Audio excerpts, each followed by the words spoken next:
नमस्कार, खबर खास टीवी में आप सभी का स्वागत है। मैं मुनीश ठाकुर और अभी हम मौजूद हैं शानन पावर हाउस में। और ये हम जिस जगह पे खड़े हुए हैं इस वक्त, ये हॉलेस ट्रॉली है। जी हाँ, बिल्कुल ठीक सुना आपने। ये ढुलाई एक ट्रॉली है जो महज एक इसका आविष्कार हुआ था। किस चीज़ के लिए इसका आविष्कार हुआ और ये कैसे कार्य करती है, इसके बारे में हम आपको पूरी जानकारी मुहैया करवाएंगे।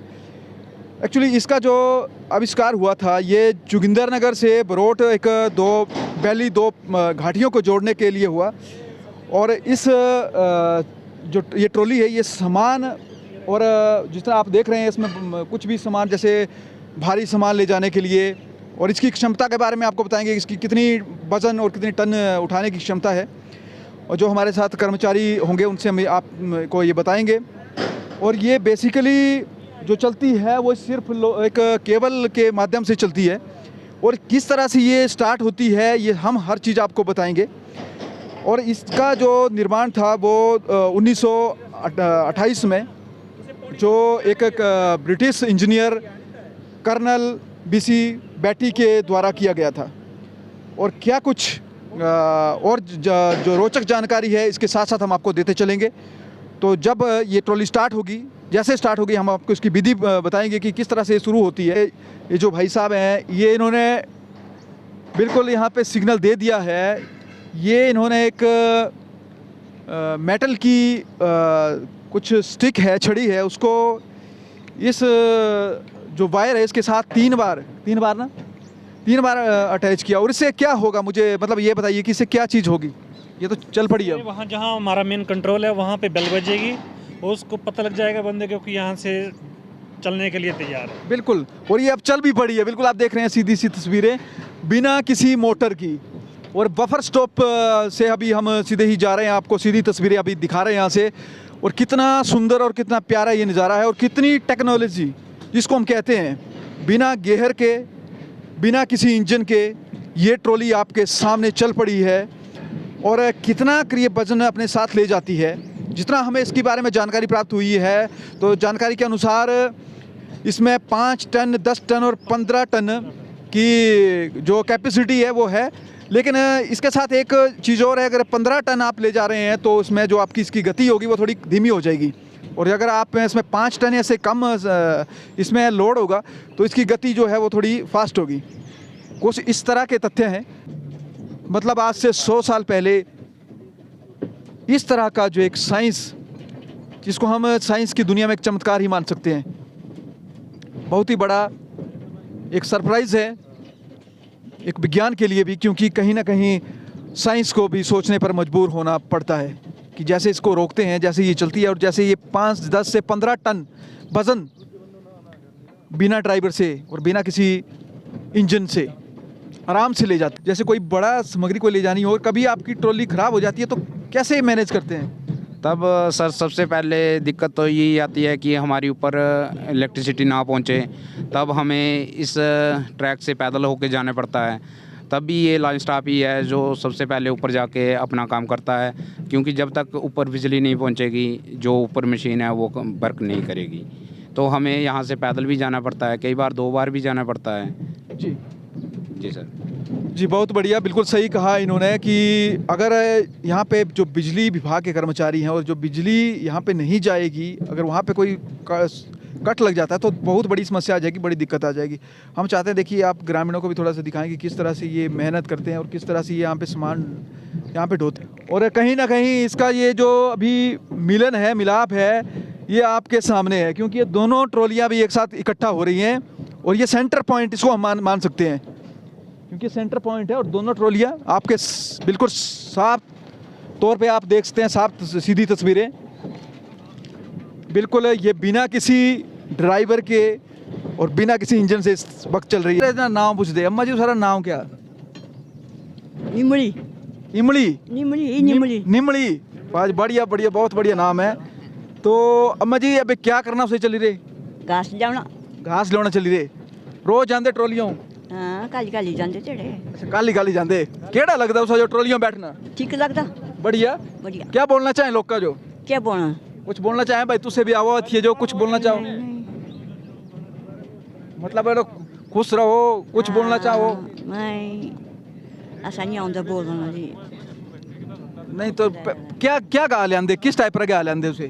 ਬੰਨਰ ਪੱਤਰ ਲਿਆਉਂਦੇ ਜੋ ਬਿਊਲ ਲਿਆਉਂਦੇ अच्छा ब्यूल और बांध लेंदे। देखो जी, समरों भी एक बुजुर्ग माता जी ऐसा है और ये लकड़ुआ घा लेना चल रहे जेडे ऐसे अपनी भाषा उगलांदे। तो अम्मा जी उसकी उम्र कितनी हुई? ਪਤਾ ਨਹੀਂ ਉੱਪਰ 70 ਕੋ ਉੱਪਰ ਹੋ ਗਈ 80 ਸਾਲ ਹੋਈ ਹੈ ਕਿ 80 साल हो गया पर अम्मा नहीं मंदे जी कमाने दे।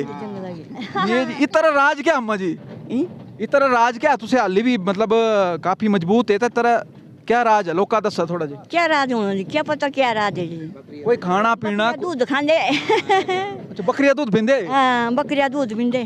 और क्या खांदे? दूध खांदे, घी खांदे। अच्छा अम्मा जी ये दसा भाई कितने साल तुसा हुई है सब ट्रोलियां आंदे जांदे? मत साल होता तक नहीं आए तक चलते। ये 18 नंबर से बिंचकम, इसका सफ़र मैक्सिमम 3 किलोमीटर के लगभग है। और इसकी थोड़ा सा हाइट भी कोई 39 के करीब है यहाँ, और इससे थोड़ा आगे हो 45 के करीब है, जो कि शान प्रोजेक्ट से लेके 18 नंबर वाली ट्रॉली है, उसकी कैपेसिटी 15 टन है, उसका चलने का भी थोड़ा कम है। ये 10 टन की कैपेसिटी है, ये थोड़ा उससे थोड़ा तेज़ चलती है। जी बिल्कुल। तो सर ये हमें ये बताइए, आपने कहा कि आप लोकल हैं, तो यहाँ पे आप एक तो जितने भी लोग या पर्यटक नीचे से आते हैं, जो जोगिंद्रनगर से आते हैं, बाहरी लोग आते हैं, मतलब बाहर से लोग आते हैं, तो क्या कुछ कहना चाहते हैं? एक यहाँ पे एक बहुत बढ़िया पर्यटक स्थल भी है और बीड बिलिंग यहाँ पे नज़दीक है, यहाँ पे पैराग्लाइडिंग होती है, लोग ट्रैकिंग करते हैं, इसके बारे में आप क्या कहना चाहते हैं? सर ये तो टूरिज्म प्लेस तो बहुत बढ़िया है, मगर जो है पंजाब स्टेट गवर्नमेंट का ये इसका उसके अधीन है ये। और यहाँ जो भी टूरिज़्म है वो तो सबसे पहले इनको तो परमिशन लेना पड़ती है, RE एक्शन जो है, और जो पास वगैरह लगे, क्योंकि इसकी 100 साल के करीब हो गई है, लेकिन अभी इसकी गारंटी नहीं है कि कब भी इसकी ड्रिलिंग हो सकती है, बाहर निकल सकती है। तो इसलिए टूरिज़्म का बैठना भी है, वो भी अपने रिस्क का काम है। बाकी ऐसे ही हम लोकल गांव वाले और रिस्क में बैठ जाते हैं। बाकी टूरिज़्म वाले के लिए तो भाई परमिशन लेना पड़ेगी, कल को कोई हादसा हो गया तो कौन मुआवजा देगा।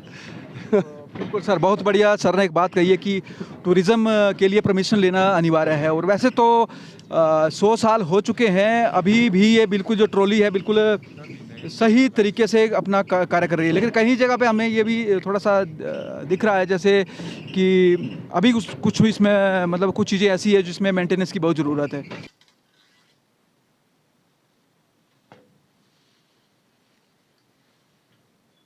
तो अभी आप देख पा रहे हैं जो वज़न था उसको उठा लिया गया है और जो हमारी ट्रॉली है वो चल पड़ी है।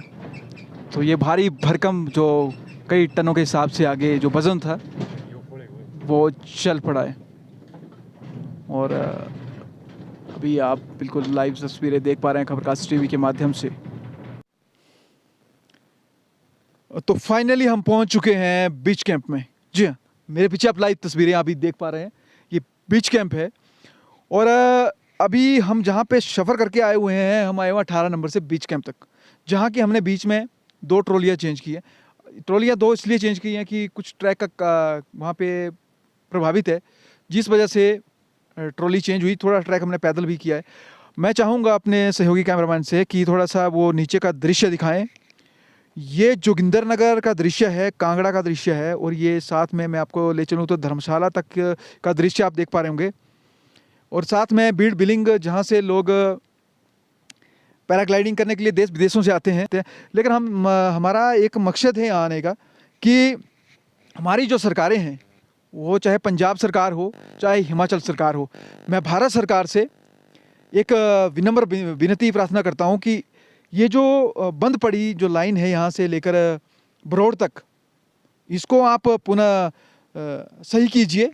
ये पर्यटक दृष्टि से भी कहीं ना कहीं एक बेस्ट पॉइंट रहेगा, क्योंकि देशों से नहीं विदेश से भी लोग यहाँ पे जो रोड में रिजर्वायर बना है वहाँ के लिए जितना भी सामान लाया जाता था यहाँ ये ट्रॉली आके पहुँचाती थी। उसके बाद ये जो आप देख पा रहे हैं ये जो क्रेन है, ये क्रेन उस पूरे सामान को, जो भी सामान नीचे से आता था उसको उठा के ट्रॉलियाँ जाती थी आगे, और इसी में पूरा जो सामान है वो आगे लिया जाता था। लेकिन अभी ये यहाँ पे बंद है, मात्र यहीं तक जो है वो ट्रॉली आती है।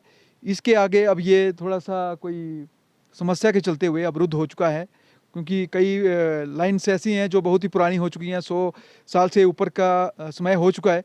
तो कहीं ना कहीं ना उसमें अभी सुधार है ना उसमें कोई मेंटेनेंस है।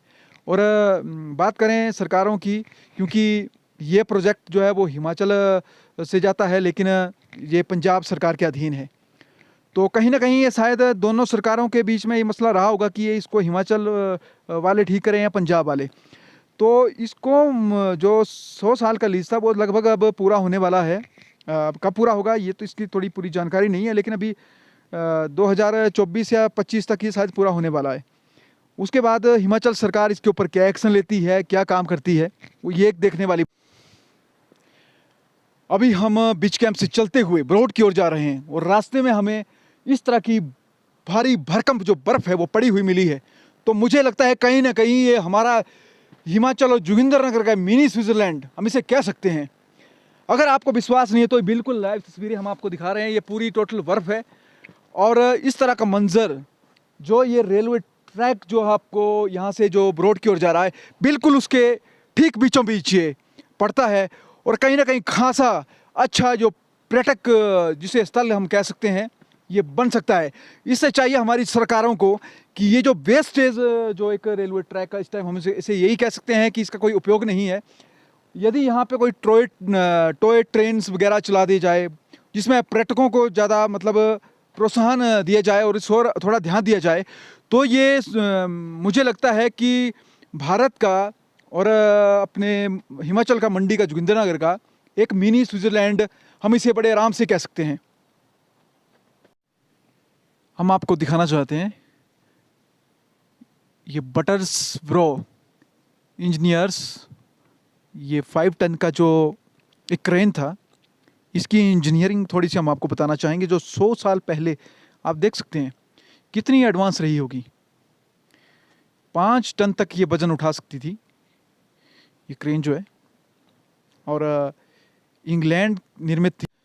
एक नई चीज़ हम आपको दिखाना चाहते हैं, 100 साल पहले का एक टॉयलेट जो अभी भी बिल्कुल सही ढंग से आप कह सकते हैं आज भी हम पहचान सकते हैं कि टॉयलेट है। उस ज़माने में 100 साल पहले जब लोगों को टॉयलेट के बारे में नॉलेज ही नहीं था, पता ही नहीं था, तो एक एडवांस सोच उन लोगों की उस टाइम कितनी रही होगी आप इसी से अंदाज़ा लगा सकते हैं। तो चलिए अभी हम पहुंच चुके हैं हेडगियर में। हम चले थे बिंच कैंप से और 4 किलोमीटर का सफ़र हमने तय किया और हमारी टीम आ पहुंची है हेडगियर में। आप देख सकते हैं बिल्कुल यहाँ पे जो रेलवे ट्रैक है लाइन थी बिल्कुल सीधी थी। अब ये यहाँ से ब्रॉड के लिए जो है वो नीचे के लिए हो चुकी है और ये सेम टू सेम जैसे आपको पहले दिखाया था कि ये क्रेन लगी है और ट्रक यहाँ पे जो खड़ा हुआ है जहाँ से वो सामान इत्यादि इन ट्रॉलियों में लाया जाता था। तो मैं चाहूँगा कि आप थोड़ा सा आगे दिखाएं। और ये जो ब्रॉड साइड के लिए जो एक ट्रॉली का जो ट्रैक है जो बहुत सालों से बंद पड़ा है, बिल्कुल जैसा कि हमने आपको शुरू में दिखाया था कि जोगिंद्रनगर से जो हमारा सानन जो पावर हाउस है, सानन से लेकर 18 नंबर और 18 नंबर से लेकर बिंच कैंप तक, और अब बिंच कैंप से हेड गियर पर अभी हम हैं। और यहाँ से ब्रॉड के लिए बिल्कुल सीधा जो ट्रैक है ये है, वो नीचे ब्रॉड है। और मैं चाहूँगा कि आप थोड़ा सा नीचे ब्रॉड दिखाएं, ब्रॉड का एरिया थोड़ा सा। और ये सामने पहाड़ हैं जो धौलाधार एक श्रृंखला है वो नज़र आ रहा है। अभी हमारी टीम कुछ बीच में पहुंची और आप देखिए इसको खूनी घाटी का नाम दिया गया है। खूनी घाटी का नाम इसलिए दिया गया होगा क्योंकि ये मुझे लगता है कि 90 डिग्री तक जो इसकी ऊंचाई है वो जा रही है। आप देख सकते हैं ये ब्रॉड के बिल्कुल ठीक पीछे।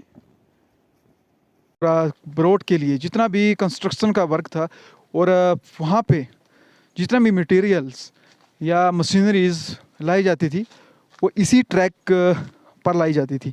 पर अभी ये ट्रैक जो है वो बंद है, अवरुद्ध है, ख़राब है। इसका कारण कहीं ना कहीं सरकारों की अनदेखी हम कह सकते हैं, और दूसरा जो है वो ब्रॉड के लिए सड़क बन चुकी है, तो शायद एक वजह ये भी रही हो। लेकिन कहीं ना कहीं सरकारों को इस पर संज्ञान लेने की अति आवश्यकता है, क्योंकि ये एक, मैं ये कहता हूँ कि जोगिंदरनगर का नहीं बल्कि पूरे भारतवर्ष का एक ऐसा जो हमारा अतीत है, प्राचीन, जिसे इतिहास हम कह सकते हैं, ये धरोहर है हमारी से ऐसे ही बर्बाद जो ये हो रही है, ना ही इसका कोई यूटिलाइज है और ये बंद है। यदि यहाँ पे सड़क भी बन जाए तभी बेनिफिट है। यदि ये रेलवे ट्रैक पे अगर सरकार काम नहीं करती हैं सरकारें, तो यहाँ पे सड़क बना दी जाए या फिर इस ट्रैक को रिपेयर करके मुरम्मत इसकी सही ढंग से कर दोबारा से ये ट्रॉली जो है वो सुचारू रूप से आगे की जाए।